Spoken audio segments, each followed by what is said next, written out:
เนาะปัญหาการท่องเที่ยวนี่เป็นปัญหาที่หาเงินได้ไวหาเงินได้ไว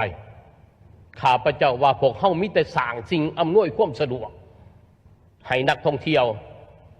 นับแต่เขามาดานคุณให้เขาประทับใจเนาะห้องแฮมแนวใด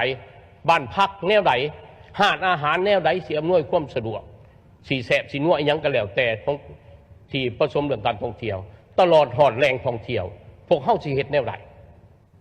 ในผ่านมามันมีปัญหาแต่ด้านเขาพุ่นเก็บนั่นเก็บนี่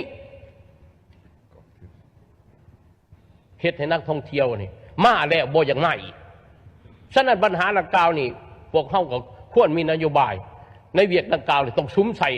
เพราะว่ามันเป็นไร่หับที่เขาเอ่นว่าที่สร้างขึ้นด้วยพวกเขาเองมีธรรมศาสตร์ที่สนองให้เขาแล้วมีแต่เหตุใดเขาจะสร้างความสะดวก